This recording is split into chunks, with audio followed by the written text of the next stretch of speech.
নমস্কার, আমার নতুন একটি ভিডিওতে সবাইকে অনেক অনেক স্বাগত। আজকে দিনটা ছিল শনিবার 4 জুলাই। সকাল সকাল ঘুম থেকে উঠে একদম ঢুকে গেছি রান্নাঘরে।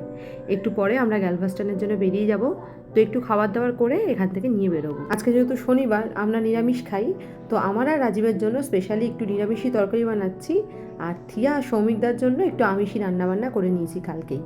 আজ কিন্তু এখানে একটা স্পেশাল দিন, আজকে আমেরিকার স্বাধীনতা দিবস। আর আজকে আমেরিকার স্বাধীনতা ঘোষণার 250 বছর পূর্ণ হলো।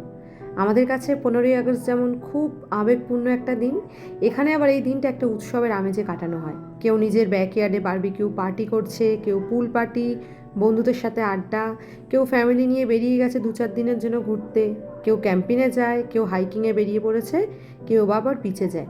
আমরা তো বিচে যাচ্ছি, গতবারের একটা ভিডিওতেই আপনাদের সাথে শেয়ার করেছি। আর আজকের দিনে এখানে দুটো স্পেশাল জিনিস হয়, একটা তো প্যারেড আর হচ্ছে ফায়ার ওয়ার্কস। মোটামুটি সমস্ত গোছগাছ করা হয়ে গেছে। একটা গাড়ি আজকে রেন্টে তুলেছি 24 ঘন্টার জন্য, তো ওটা রাজীব আর সৌমিকদা আনতে গেছে। এদিকে থিয়াকে একটু খাইয়ে দাইয়ে আমরা সবাই একসাথে বেরিয়ে পড়বো। সমস্ত জিনিস এবার গাড়িতে তুলে নিলাম, ওই জলের বোতল, বেশি করে একটুখানি খাবার দাবার। একদিনের জন্য যাচ্ছে ঠিকই, কিন্তু আজকে এত ভিড় থাকে যে প্রয়োজনের তুলনায় একটু বেশি জিনিসপত্র নিয়েছি। আমরা এখান থেকে একবার গ্যাস স্টেশন যাব, বেশি করে গ্যাস ভরে একদম হাই রোডে উঠবো।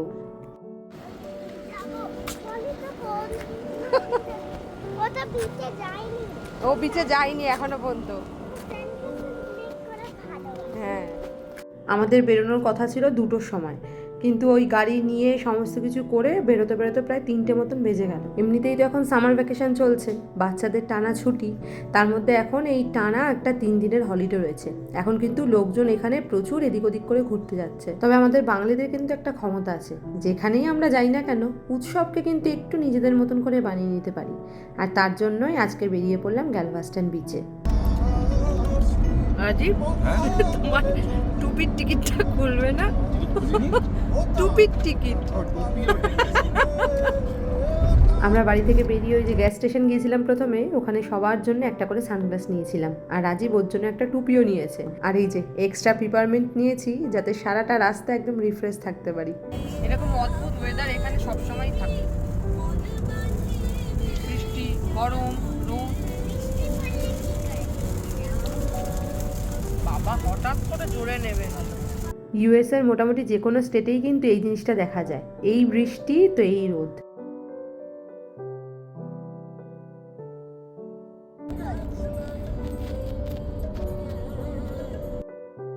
আমরা তো এখন গ্যালভাস্টন যাচ্ছি, কিন্তু এই হিউস্টনের কাছাকাছি অনেকগুলো বিচ রয়েছে। আর তার কারণ হচ্ছে টেক্সাসের একটা বড় অংশ গালফ অফ মেক্সিকোর পাশে অবস্থিত। তাই হিউস্টন শহরের মাত্র 30 মিনিট থেকে 1 ঘন্টা দূরত্বের মধ্যে চমৎকার বিচ রয়েছে অনেকগুলো, যেগুলো গালফ অফ মেক্সিকো আর গ্যালভাস্টন বের উপকূলে অবস্থিত। এই সৈকতগুলো কিন্তু দারুণ জনপ্রিয়। তার মধ্যে যেমন ধরুন এই স্টিওয়ার্ড বিচ রয়েছে, ইস্ট বিচ, সিভলান বিচ রয়েছে, আর এই গ্যালভাস্টন বিচ তো এখানে খুব জনপ্রিয়। তবে এই গ্যালভাস্টন বিচ কিন্তু শুধুই কোনো সমুদ্র সৈকত নয়, একটা ঐতিহাসিক স্থানও বটে। এই গ্যালভাস্টন আমেরিকার অন্যতম একটা ধনী শহর, যাকে বলা হতো wall street of the south. কৃতদাসদের মুক্ত করা হয়েছিল। আর এই বিচটার পাশে একটা সি ওয়াল রয়েছে, যেটা আমেরিকার সব থেকে বড় অবিচ্ছিন্ন ফুটপাত। আমরা গ্যালভাস্টনের এরিয়াতে ঢুকে গেছি, কিন্তু ওই সি ওয়াল বুলেভার্ড ধরে যে স্ট্রিটগুলো রয়েছে সেখানে যেহেতু আজকে প্যারেড হবে, তার জন্য রাস্তাটা আটকে দিয়েছে। তাই আমরা একটু ভেতর দিক থেকে যাচ্ছি। ভেতর দিক থেকে যাওয়াতে কিন্তু একটা সুবিধা হয়েছে, চারিদিকে কি সুন্দর খালি রং বেরঙের বাড়ি দেখতে দেখতে যাচ্ছি। দূর থেকে মনে হচ্ছে কি যেন কেউ রং তুলি দিয়ে ক্যানভাসের মধ্যে এঁকে রেখে দিয়েছে। তবে ভেতর দিয়ে যাওয়াতে একটা সমস্যাও হয়েছে, আজকে যেহেতু একটা ঐতিহাসিক দিন, তো চারিদিকটা জ্যামার দিয়ে রেখেছে। আমরা যে কোন রোড দিয়ে উঠবো সেটা ঠিকঠাক মতন কমিউনিকেট করে উঠতে পারছি না, একদম নেট এখানে কাজ করছে না। এবার আমাদের আরও একটা কাজ, গাড়িটাকে ঠিকঠাক জায়গায় পার্কিং করাতে হবে। সি বিচের আশেপাশে যে সমস্ত পার্কিং জোনগুলো রয়েছে সেখানে খোঁজ নিয়ে দেখলাম পুরো ফিল হয়ে গেছে। লোকজন তো মোটামুটি সকাল থেকে এখানে ভর্তি হতে শুরু হয়েছে। এখন ওই জন্য আমাদের রাস্তার দুপাশে কোনো একটা জায়গায় গাড়ি পার্ক করাতে হবে। তবে পার্কিংয়ের ক্ষেত্রে আরও একটা জিনিস, যেটা মানে এমন কোনো জায়গায় আমাদের আবার গাড়ি পার্কিং করলে হবে না যেখান থেকে পুলিশ আবার টাও করে গাড়ি নিয়ে চলে যায়। মোটামুটি অনেকটাই জায়গা খুঁজতে খুঁজতে এগিয়ে এসেছি, একদম বিচের পাশে একটা সুন্দর পার্কিংয়ের জায়গা পেয়েছি। তো যাতে আমাদের কোনো রকম অসুবিধা না হয়, এই গাছটার সামনে আমরা গাড়িটাকে পার্কিং করে রেখে দিলাম। ওই যে দেখা যাচ্ছে না বিচ, এবার একটু একটু করে ভিড় হতে শুরু করবে রাস্তাটা। একটু মোটামুটি এখনো ঘন্টা দুয়েক বাকি রয়েছে প্যারেড হতে। বাবা কি সুন্দর ঘাসের ওপরে ফুলগুলো ফুটেছে।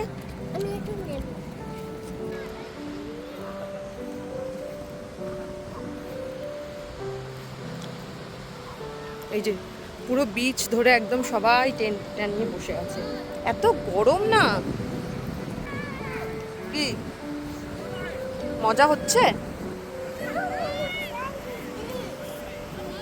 বছরের কোনো দিনেও আপনি কিন্তু এত লোক দেখবেন না এখানে। আর এখানে আজকে ওই ভিড় করার কিন্তু দুটো কারণ, একটা হচ্ছে রাতে ফায়ার ওয়ার্কস হবে, আর একটু পরেই এখান থেকে প্যারেড যাবে।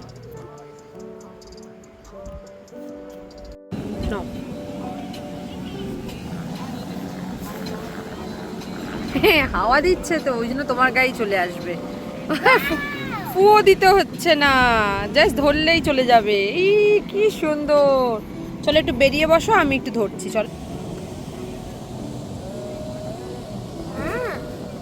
দেখছি ফুও দিতে হচ্ছে না তোকে কষ্ট করে। আর এসে তো কিছুক্ষণ বাদরামি করে নিল, এবার তো সমুদ্রে নামবে, তাই ওকে আমি একটুখানি সানস্ক্রিন মাখিয়ে দিচ্ছি। এদিকটা এত গরম, মানে নিমিষের মধ্যে না হাত পা পুরো লাল হয়ে যাচ্ছে।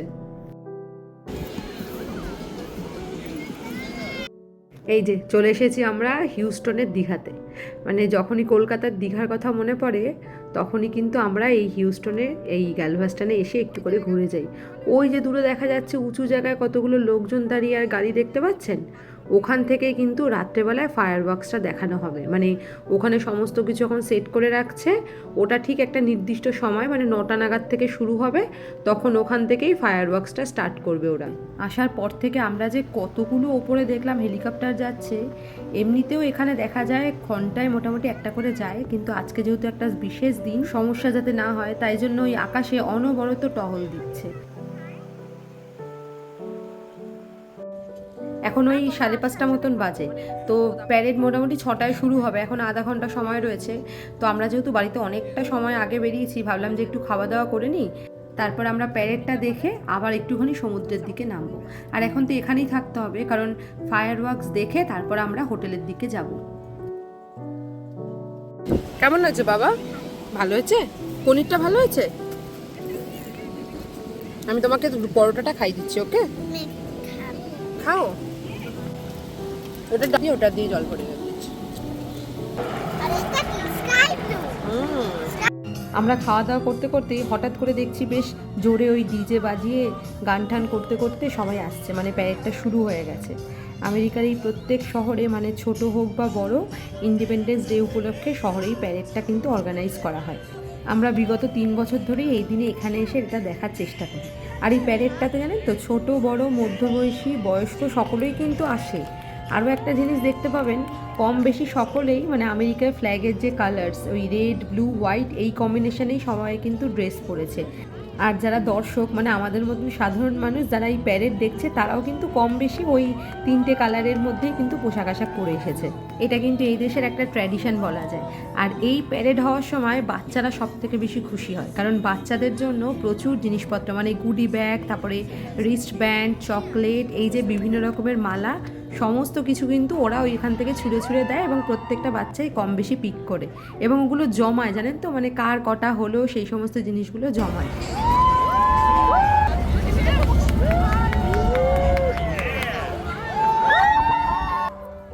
আজকের দিনে মোটামুটি এদেশের লোকজন কাউকেই কিন্তু আপনি দেখবেন না বাড়িতে থাকতে, নয় এই প্যারেডে হাঁটে, আর নইলে এই রাস্তার দুপাশে প্যারেডটা দাঁড়িয়ে উপভোগ করে।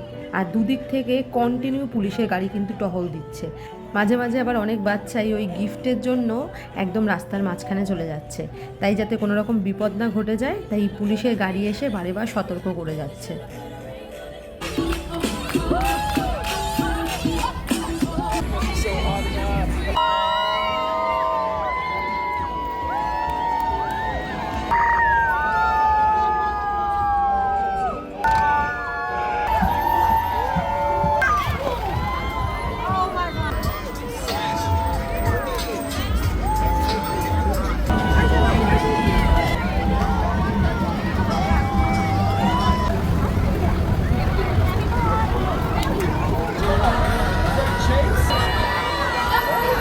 প্যারেড শেষ, এবার আমরা আবার ওই সমুদ্রের পাশে গিয়ে বসবো। এখন মোটামুটি আমরা কিছুক্ষণ থাকবো, মানে 9টার সময় ফায়ার ওয়ার্কস হবে, ওটা দেখে একেবারে এখান থেকে উঠবো। আর সারা রাস্তায় কত পরিমাণ লোক ছিল, এই লোক কিন্তু আপনি নর্মাল কোনো সময় দেখতে পারবেন না আজকের দিন ছাড়া। বাবা থিয়া কতগুলো হার পড়েছিস? 6 বাবা, 6টা হার। থিয়া 6টা হার পেয়েছো? সব তোমার না? দেখি। আচ্ছা, এটা সবার।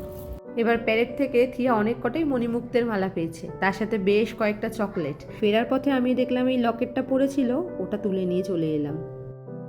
রোবট বানিয়েছো? বুঝতে পেরেছি, সৌমিক এখানে বসে একটা কি করছিল তখন।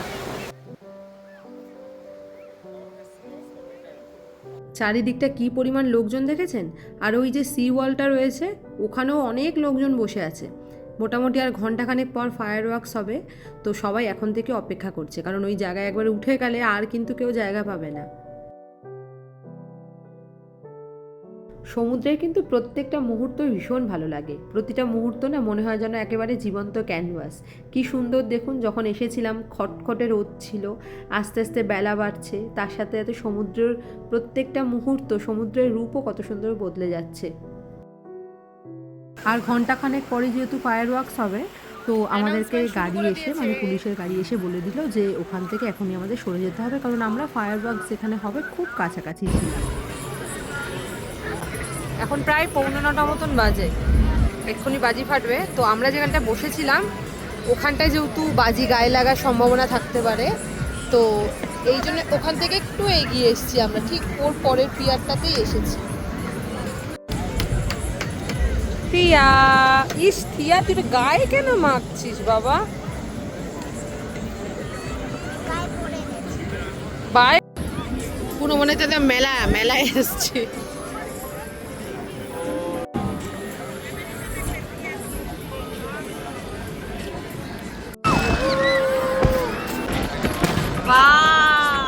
আমরা খুব ভালো জায়গায় দাঁড়িয়েছি, খুব সুন্দরভাবে দেখা যাচ্ছে। আমেরিকার স্বাধীনতা দিবসের উদযাপনের কিন্তু সবথেকে বড় আকর্ষণই হলো এই ফায়ার ওয়ার্কস, যেটা এই মুহূর্তে শুরু হয়ে গেল। পুরো শহরটা যখন ঠিক অন্ধকারে ঢেকে গেছে, তখনই কিন্তু গোটা শহরের বিভিন্ন প্রান্তে, মানে বিশেষ করে খোলা জায়গায় এই ফায়ার ওয়ার্কসটা শুরু হয়ে গেল। এই দিনেই 1776 সালে আমেরিকা গ্রেট ব্রিটেনের শাসন থেকে মুক্ত হয়ে নিজেদের স্বাধীনতা ঘোষণা করে। আর এই জন্যই আমেরিকার বাসীর কাছে কিন্তু আজকের দিনটা খুবই একটা গর্বের দিন। প্রতি বছরই এই দিনটা খুব ধুমধাম করে সেলিব্রেট করে। সকাল থেকেই দেশের বিভিন্ন শহরে প্যারেড হয়েছে, অনেক জায়গায় কমিউনিটি ইভেন্ট হয়, কনসার্ট চলছে, ফুড ফেস্টিভ্যাল, মেলা, চারিদিকে কিছু না কিছু লেগেই রয়েছে। আর আজকের দিনে আপনি যে পরিমাণ লোককে দেশে দেখতে পারবেন রাস্তায়, তা কিন্তু একসাথে কখনো অন্যদিন আর দেখতে পাবেন না। প্রায় প্রত্যেকটা শহরেই 20 থেকে 25 মিনিট কন্টিনিউ এই ফায়ার ওয়ার্কসটা হতে থাকে। যেই মনে হচ্ছে শেষ হয়ে যাবে, আবার সেই চারিদিকটা রঙিন হয়ে উঠছে। চোখ ধাঁধানো সব আতশবাজি এত সুন্দর, চোখের সামনে না দেখলে এগুলো হয়তো অতটা বোঝানোই যাবে না। আমি ক্যামেরাবন্দি করার চেষ্টা করলাম, কিন্তু জানি না কতটা পারলাম।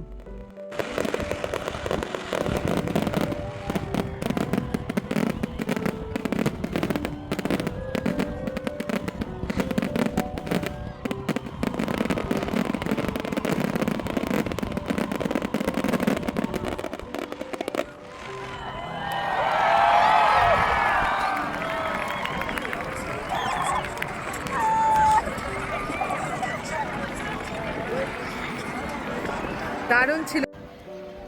অন্যান্য বছরের তুলনায় এবার যেন মনে হলো অনেকটা বেশি সময় ফায়ার ওয়ার্কসটা হলো। জানি না, এটা আমার মনে হলো, হয়তো 250 বছর পূর্ণ উপলক্ষেও হতে পারে। এখন প্রায় 9:45 মতন বাজে, কিন্তু চারিদিকটা দেখলে আপনি বুঝতেই পারবেন না যে এতটা রাত হয়ে গেছে।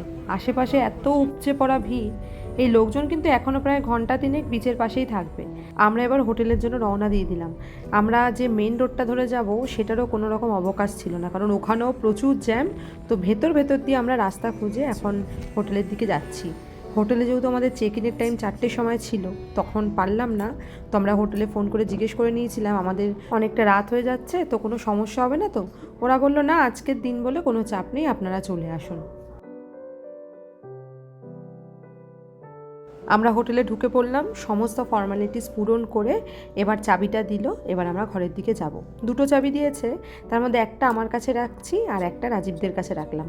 মোটামুটি এখন সবাই খুব ক্লান্ত আর খুব ক্ষুধার্ত, কারণ সেই তখন খাওয়া দাওয়া হয়েছিল, তারপরে অনেকটা সময় বাইরে রয়েছি, কিছু খাওয়া দাওয়া হয়নি। একটা সুবিধা যে এখানে এসে কোনো রকম আর খাওয়া দাওয়ার অর্ডার করতে হবে না, যদিও বা এত রাতে আর কিচ্ছু পাবো না। আর আমি যেহেতু বাড়ি থেকে রান্না বান্না করে নিয়ে এসেছি, তাই একটা চাপ কম। এখানে রেখে দিই, তোমার কাছে থাকবে? আচ্ছা, চলুন আপনাদের ছোট্ট করে আমার এই রুমটা দেখাই। এটা হচ্ছে আমাদের বেডরুম, মানে হোটেলের বেডরুম আর কি। বেডরুমে একটা টিভিও রয়েছে, আর এই যে এখানে একটা মাইক্রোওভেন রয়েছে, আর পাশেই একটা মিনি ফ্রিজ রয়েছে। মানে মোটামুটি সব হোটেলে এই একই রকম জিনিস থাকে। একটা ছোট্ট ডাইনিং টেবিল মতন রয়েছে, এদিকে একটা কফি মেকার রয়েছে, তার সাথে কফি আর কাপও রয়েছে। এবার আমাদের ঘরের সাথে কোনো রকম ব্যালকনি ছিল না, কিন্তু একটা বড় দেখলাম জানলা রয়েছে। এই জানলা দিয়ে বাইরেটা বেশ সুন্দর দেখাও যাচ্ছে। একটা দিকে ক্লজেট মতন রয়েছে, আর এই যে এখানে রয়েছে কতগুলো হ্যাঙ্গার, যেখানে জামা কাপড় হ্যাং করব। আর এদিকে একটা আয়রনও রয়েছে, যদিও বা একটা রাতের জন্যই তো থাকা। আর এদিকটাতে রয়েছে বাথরুম, তার সাথে এইখানে একটা হেয়ার ড্রায়ারও দিয়েছে। দেওয়া রয়েছে। দুটো বেডের মিডিলে একটা বেডসাইড টুল রয়েছে, তো ওখান থেকে এই বাইবেলটা বার করলাম। এখানের মোটামুটি যখনই কোনো হোটেলে যাই, এই বাইবেলটা কিন্তু সবসময় দেখি থাকে। সিয়ার এখন ভীষণ খিদে পেয়েছে, তো ওই মাইক্রোওভেনে খাবার দাবারগুলো গরম করে এখন আমরা ভাবছি সবাই মিলেই একসাথে খেয়ে নেবো। ওরা আমিষ খাবে, আমি আর রাজীব নিরামিষ খাবো।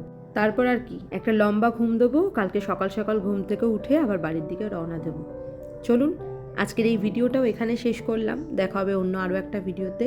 সকলে খুব ভালো থাকবেন, সুস্থ থাকবেন। আর ভিডিওটা যদি ভালো লেগে থাকে তাহলে একটা লাইক কমেন্ট শেয়ার করে দেবেন। সকলকে টাটা। এই এসি আছে তো।